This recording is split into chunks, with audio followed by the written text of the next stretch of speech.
because I can't go into people's homes and tell them what to do or tell them how to treat each other. I was like, I think we have to intercept in the places where everybody is existing together with all of their different backgrounds and figure out how we're going to make that okay.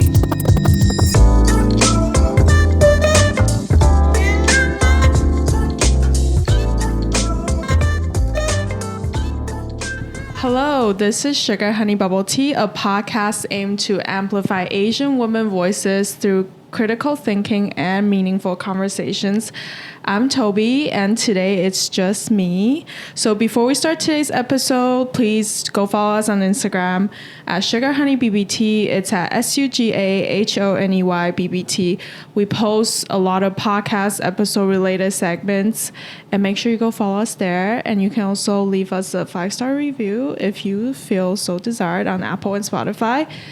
And yeah, it's just me today, and we have another guest with me. But before I introduce our guest, if you guys have not listened to the previous episode, I think it was 67 and 68 with Ange and our guest Ryan, I highly recommend that episode.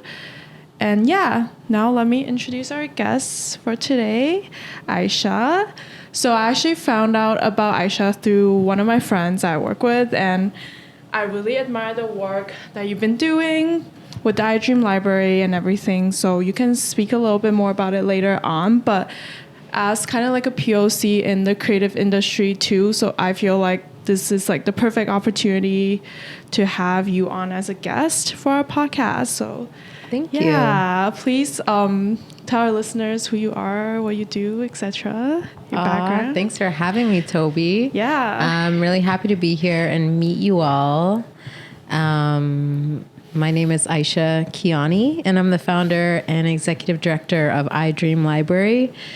And we are an education organization that's rooted in arts and new ways of imagining education that's diverse and inclusive for the future of how we're all going to live, love, and learn together. So, 50 years and onwards. And that's what we think about and create with our work.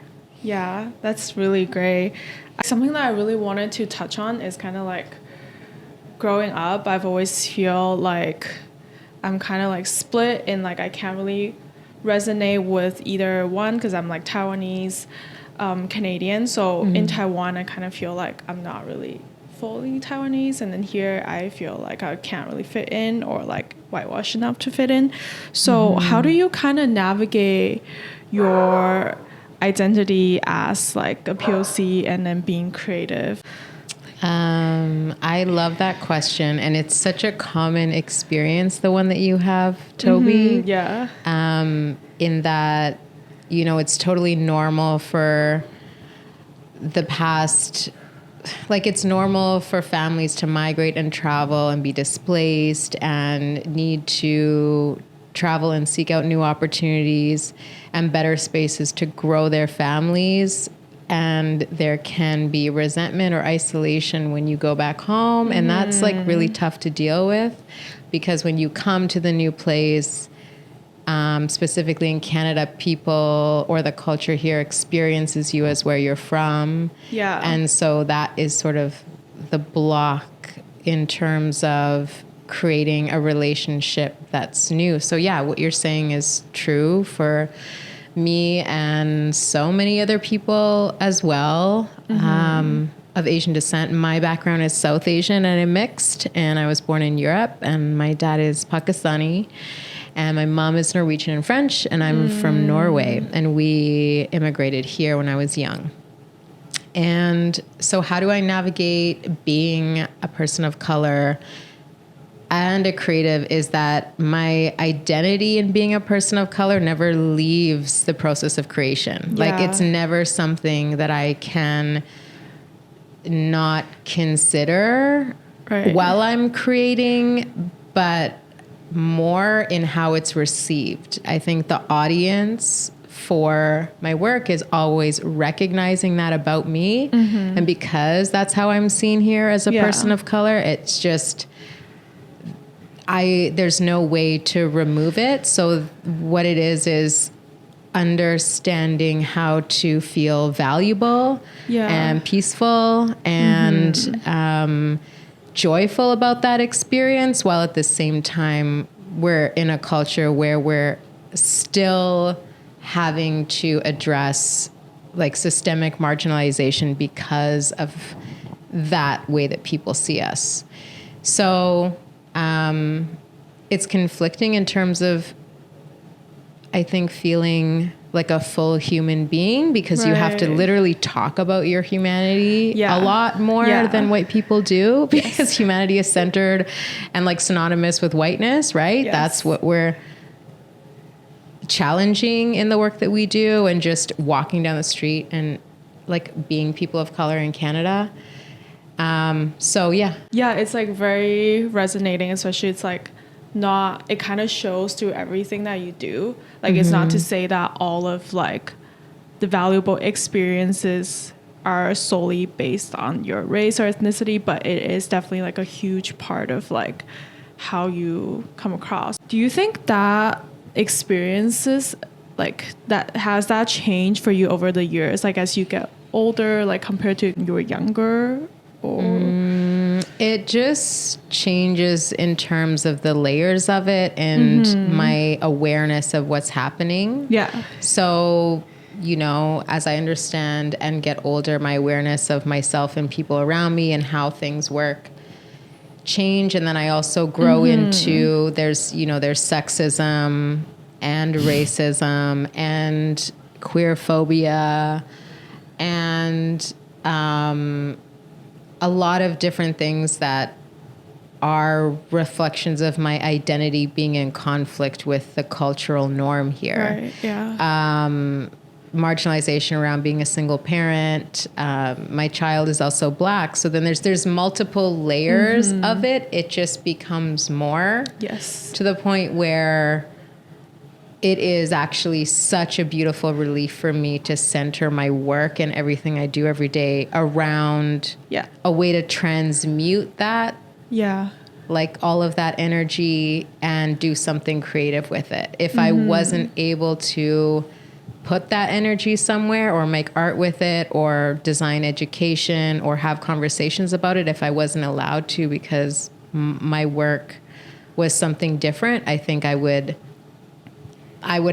you know, be a lot more troubled. But the art and iDream Library is a healing space for me. That's very beautifully put. Like I wanted to talk about iDream Library because I find that like such a beautiful project. I know when we had like previously met up, we were like talking about being creative and like being a designer, and then you being like a designer of education, which is like a really cool way of putting it, because I've like me being like a designer of apparel, I've always kind of feel like, oh, like it's kind of frivolous. Like now realizing that my purpose, like making things and designing things, I feel like it's like an untapped in like potential for me. Like I can actually do a lot of things with designing.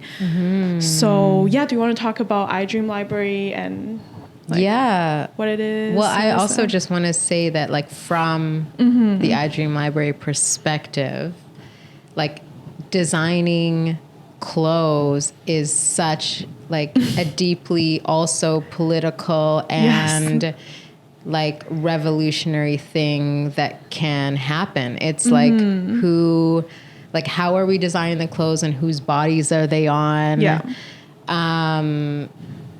We did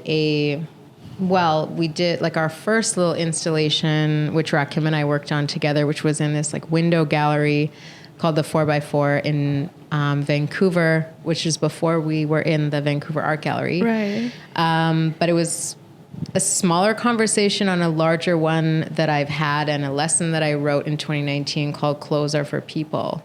And talking about degendering fashion, which is really important. It's a really important work in terms of like humanizing queer people, trans people, like challenging how the binary has been set with a dress code and So yeah, I just wanted to say that like there's so much revolutionary things that can happen with clothing, and fashion is really fun for me, and it's fun for Rakim, and we engage in it. We love fashion. And you know, all of it is a language, and all of it is a way to teach other people how to approach us and respect us and who we are. My history is like also like in like heavily aligning with punk when I was younger, and that says something about your belief systems as well.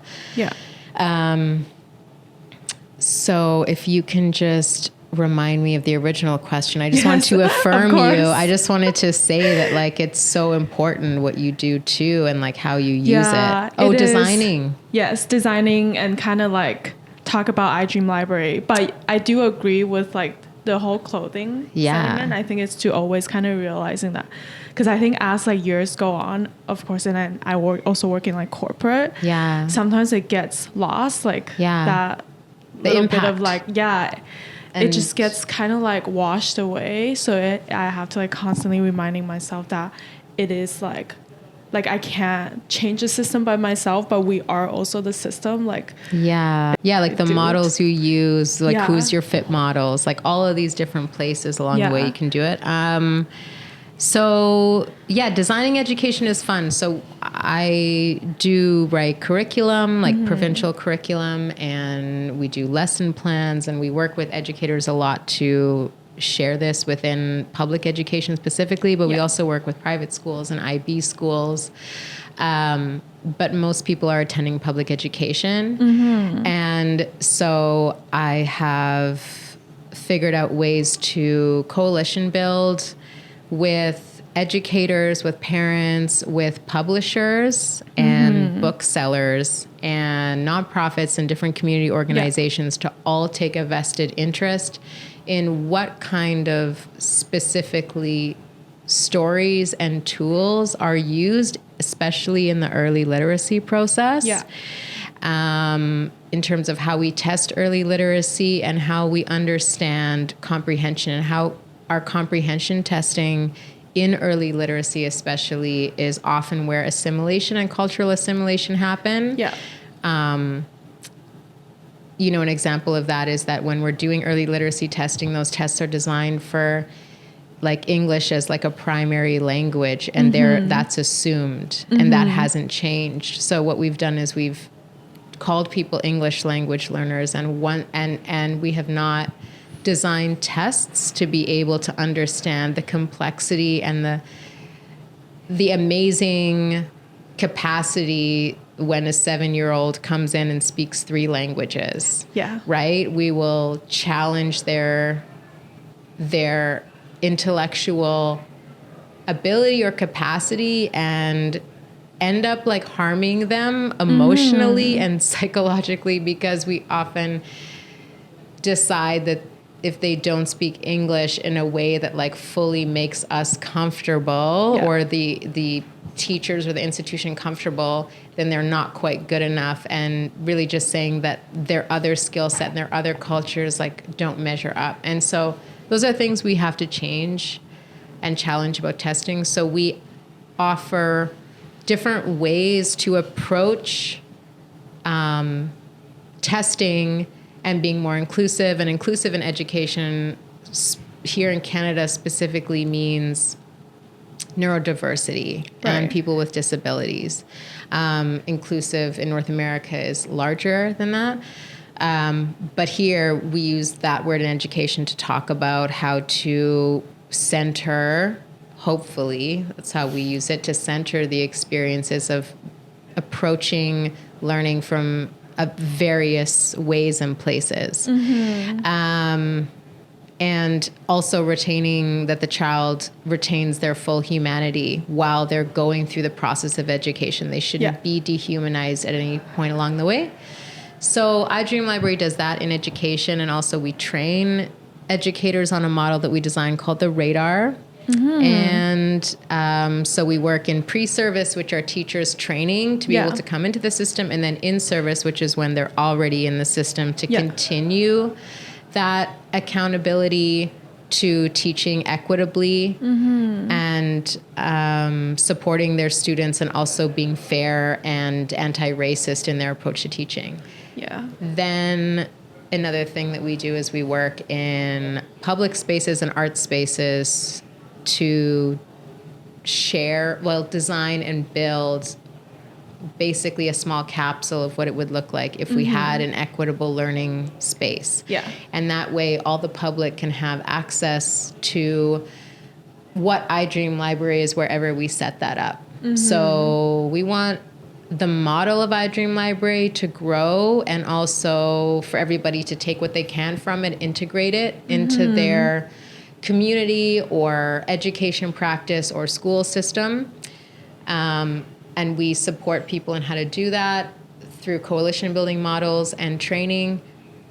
But, you know, we're not going to do this alone. So I think the public installations are great because so many people can talk about how can I do this, and what can I add to it, or what pieces can I take. Yeah, I think that's like such a good resource, especially for like kids growing up. I think school is such, like, education is such a big part that kind of like shape them into who they are. And if you don't give them like the right space or resources to grow, it's so easy to feel like like I'm like being put in a box and I don't really know how to like grow or how to fully be myself. Yeah, that you don't matter. And also that we are okay in Canada saying, well, you have, like, children have to figure out how to survive in our underfunded, over-exhausted classrooms, rather than, oh my gosh, like, we're not actually supporting this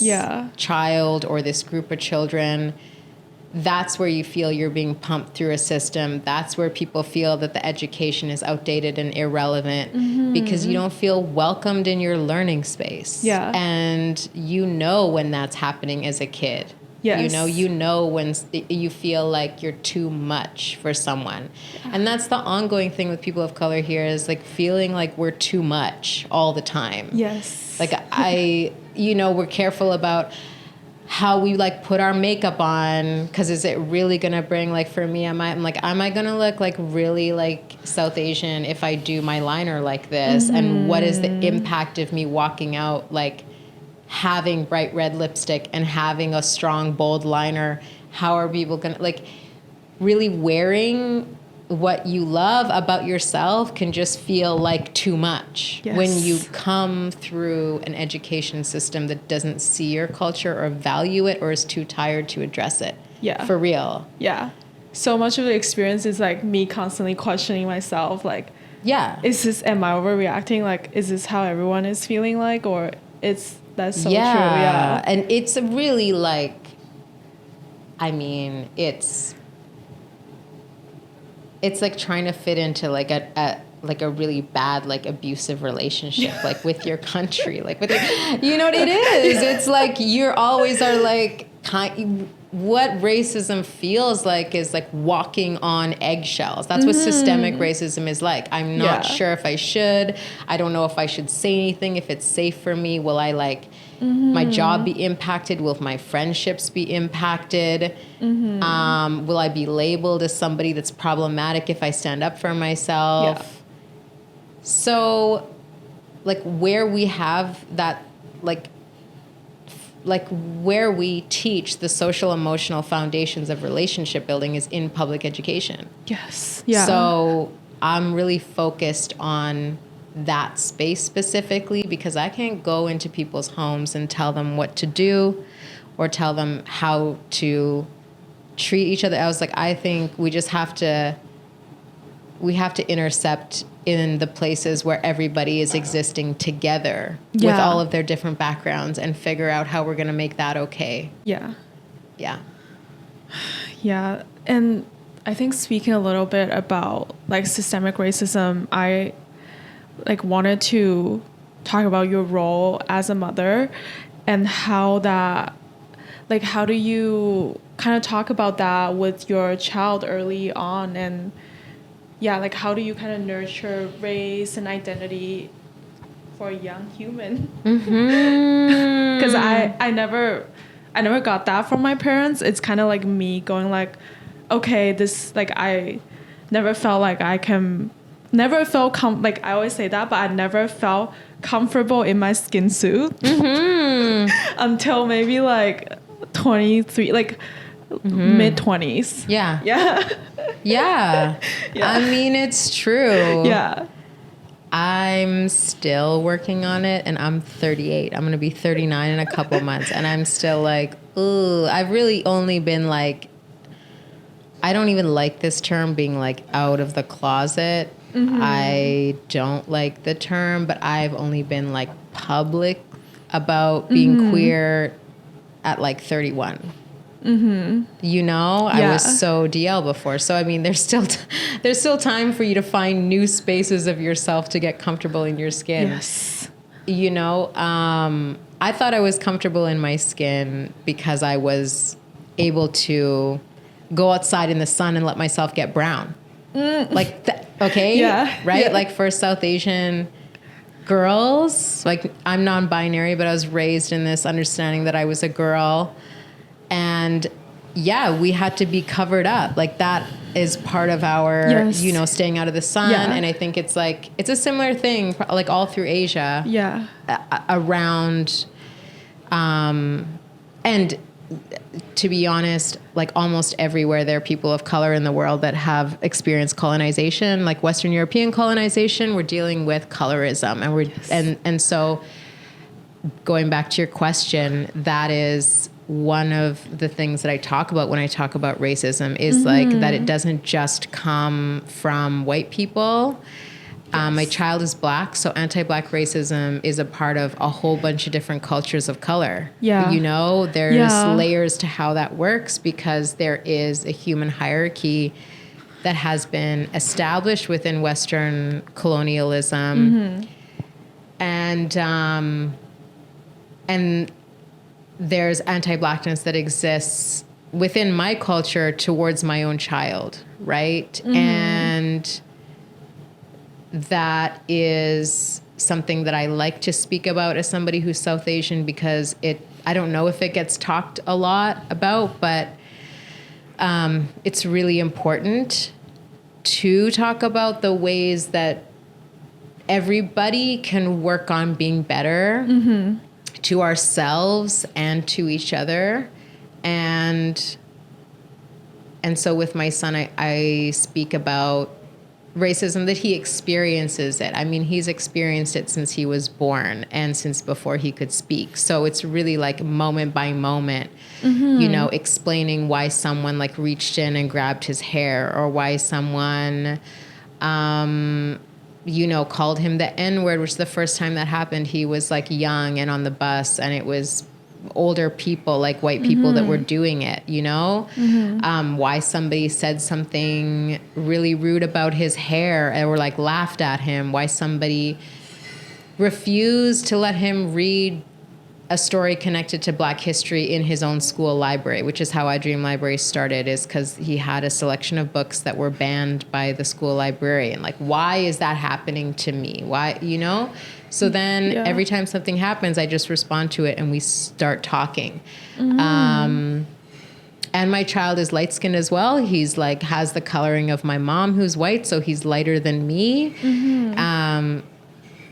But like a 4B hair texture and like visibly Black, like West African features like his dad. And so you'll just see that he has like a lot to think about at the same time of himself and how he moves through the world and where his privilege and oppression is happening differently at different times, and then what his power is in every one of those moments. So that's really how we talk about it. We talk about how privilege and oppression happens for all of us differently in different ways, how it happens for him in different rooms, in different spaces, where he is, where oppression is happening, but also where privilege is happening. And that is also in terms of gender identity. He's, you know, a cisgendered boy, and his pronouns are he, him, and he is connected to that deeply. So that's fine. That also just means that he has to understand his place as a boy and what that means being in rooms with girls or queer people or trans people or non-binary people. So there's a lot that we talk about, and it's just an ongoing conversation. It never really stops. And then he's part of answering the questions with the work that we do. So it's not me speaking at him. It's us like organizing and investigating and then creating responses to experiences together. Yeah. So then it becomes more of an embodied, experiential relationship to learning about how to move through systemic racism rather than just like didactic, like just being told and being overwhelmed when it's done, when the talk is done. And then you shut the door and you don't speak again until the next thing happens, you know? You don't want that. So yeah, that's how I approach that. Yeah, it's definitely a constant like conversation and experiences. Yeah. It's like stages. But it's exhausting to do it all the time. And a lot of people don't. Yeah. If it wasn't my work, would I do it? I don't know. I probably would because I'm me. But it's really tiring to do. Yeah, I feel like it was kind of like in the beginning of pandemic when we kind of started this podcast. It was kind of like I think people were surprised when like so many incidents happened and they're like, oh, the world is racist, and then I was kind of like, what? Like, because like it's like people think it was like a utopia and now everything just fell apart, and I'm like, no, it has always been like that. Like as a POC, like I've kind of always been aware, but just like suddenly now everyone is aware, and it's so hard to like kind of not get stuck in that anger stage and kind of get over that and actually like do something about it. And like also a big part of it is kind of like more towards like the action and acceptance part. So I don't have to constantly feel like I'm just angry and can't do anything about, you know. Yeah, I mean, experiencing the oppression of systemic racism is like a serious like health issue, mental health issue. Like it's a wellness issue. Yeah. When we're having, like we're on the West Coast, there's a huge wellness industry here. Yes. And like how much of that is directed towards healing, and it's run predominantly by white people. Yeah, for sure. Who are inspired by and or just thieving like Asian right ways of knowing and living. Yes. And not realizing that the space they're taking up has serious wellness impacts for the people that are the descendants of what they're out here. Like preaching. Yeah, monetizing. right? Yeah. Preaching and monetizing. Yeah, so sure. it's like, I don't know if this wellness is doing well for me. I don't know. You know,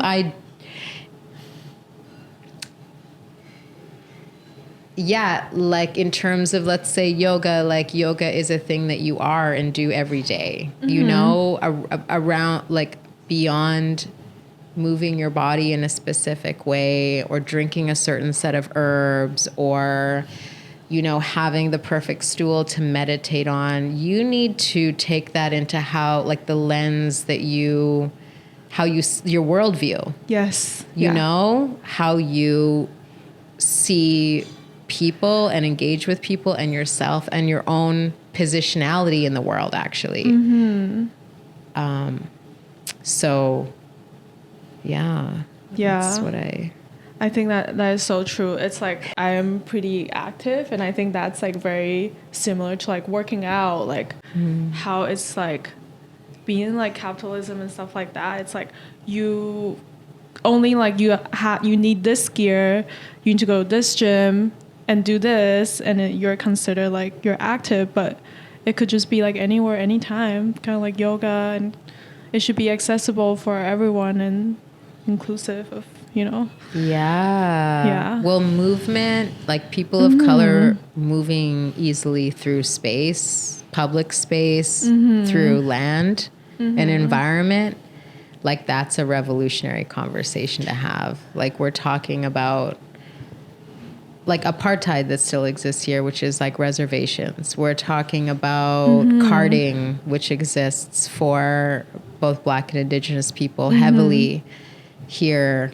We're talking about redlining, and when we talk about like, and even use a word or describe people as ghetto or like related to where they came from. We're not having the conversation about redlining at the same time. Yeah. We're not having the conversation about how reparations never happened, how redistribution like is also not happening. Like we're not going into the history of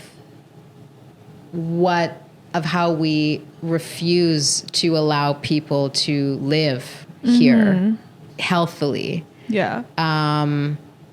With hope, with joy and with freedom, and the freedom to live and move on land, especially like stolen land, like people who are here and this is like their land. Yeah. So we do, in terms of our community work and community relationship, skateboarding is in skateboarding communities and skateboarding organizations.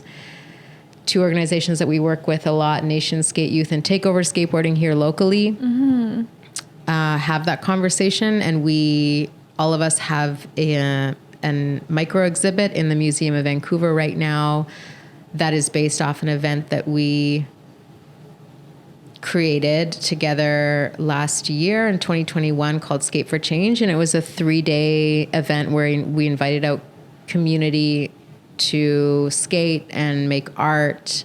And it was a BIPOC priority space for Black Indigenous people of color. And it spanned from Juneteenth to Indigenous Peoples Day. And so it's having the conversation of safety in public space and whether you're legal or illegal on your own land. And, who has the right to make that decision, what land back is, what does that really mean? So I Dream Library is all of these things. It's just thinking about redefining like who we are in the world that we want to create. And once we start doing that, everything becomes involved, like how we move through space, how we learn, how we live together, who we decide is good or bad, and that those are the only two options. Like everything gets challenged with I Dream Library. So there's so many opportunities. It's going to be so fun for so long. It's just like a constant like shape-shifting thing and experience. As it should. Yeah. Do you have any like advice on, I guess, like younger people who wanted to like create purpose or impact social change with their work, especially if they're like a creative person? Yeah. Well, I think younger people who are creative, like it's hard, I think, for younger people because very vulnerable time to take the kinds of risks that, are necessary, to be honest. Because if you're doing something with your work and you're working in corporate, maybe, let's say, or you're working for a foundation or you're working, you still need to secure your ability to eat and live. And that interrupts, for a lot of people, some of the more revolutionary, impactful shit we could be doing. Revolutionary stuff is just thinking about who might not be in the room.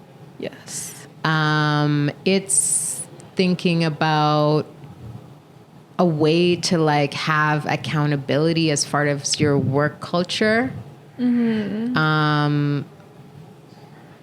Is it healthy to,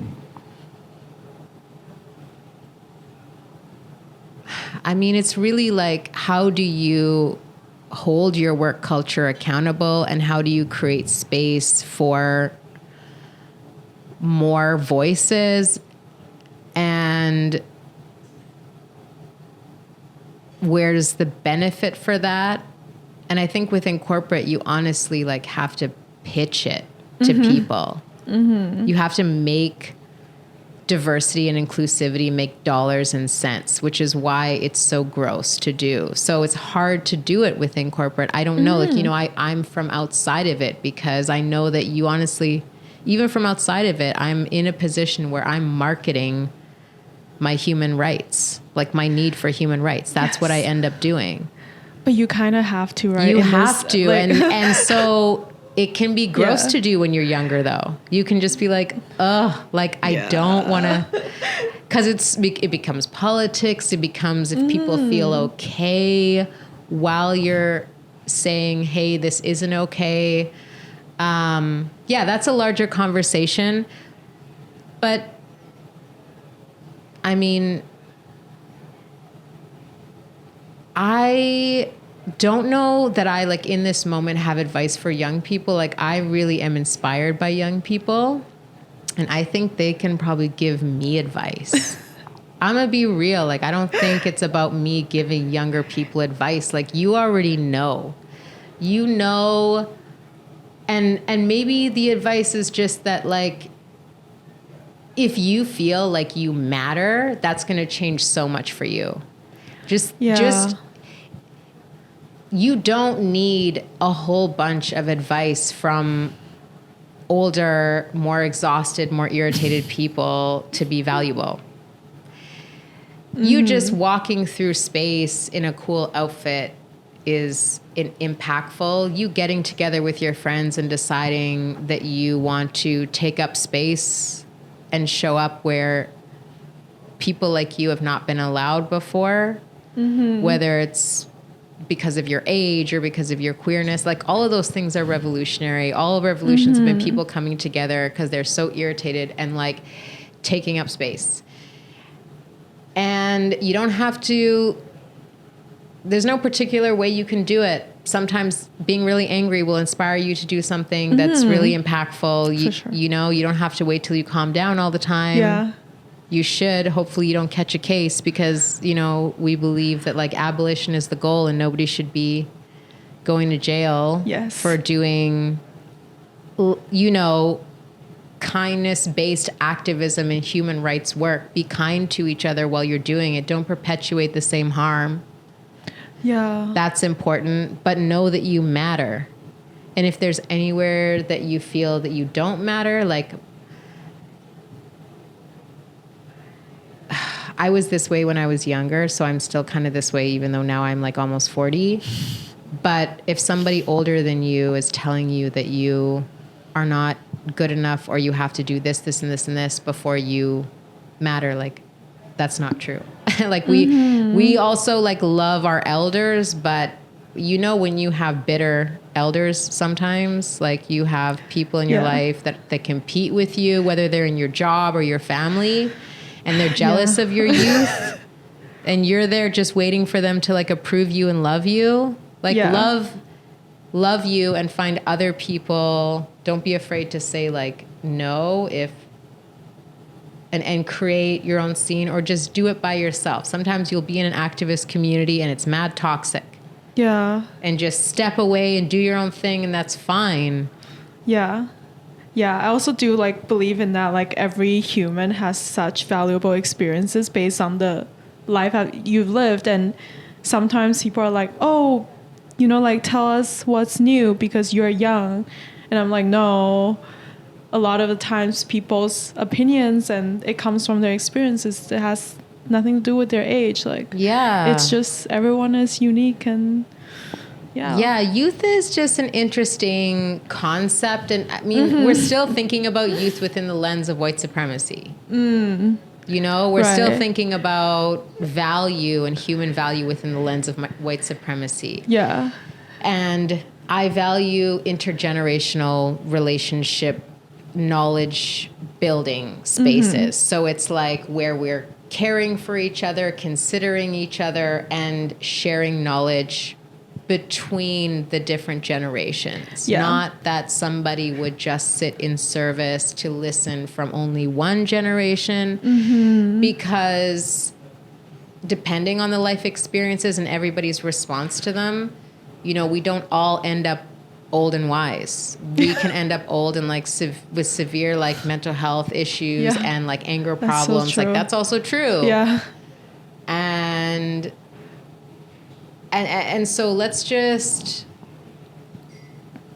well, I'm also sitting here, you know, at 40, like in a crop top, like, and dressed like, you know, like, I don't care. Obviously, I'm not the one who's worried about what people think about me, but that comes from a lot of standing up to both younger people and older people, standing up to white people. Like I've told a lot of people that I don't care what they think.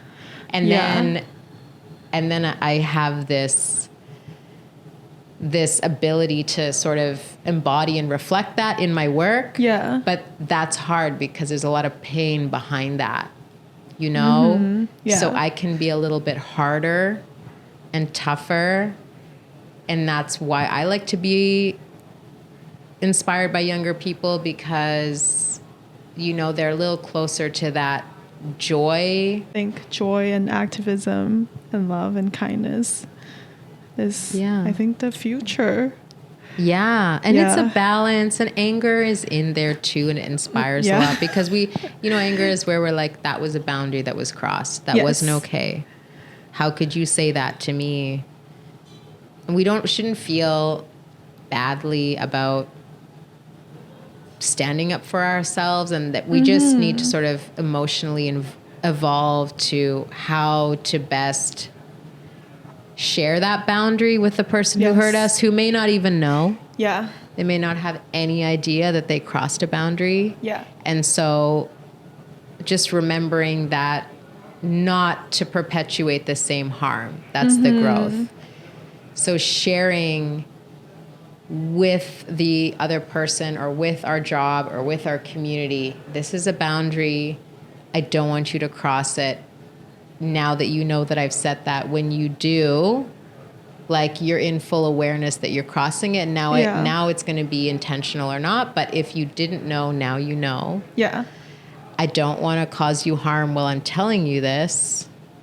But me telling you is not harmful. It's really healing for all of us to share the boundaries. So, I don't know. Can we do that? Is it also our responsibility to do that over and over again? Is it, you know, white people or cis people or straight people? Is it like their responsibility to self-reflect as well? Yeah.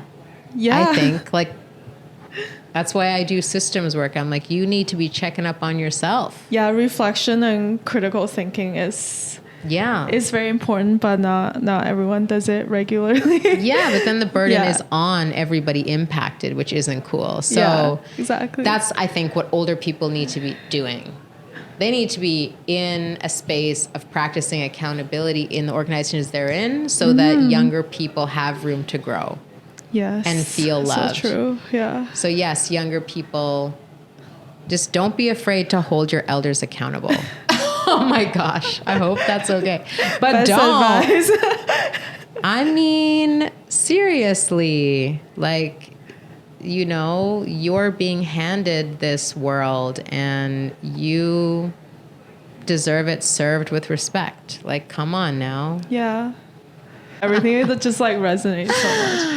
But lastly, if our listeners is interested in checking out your work or you, like, where can they find you on the internet or any?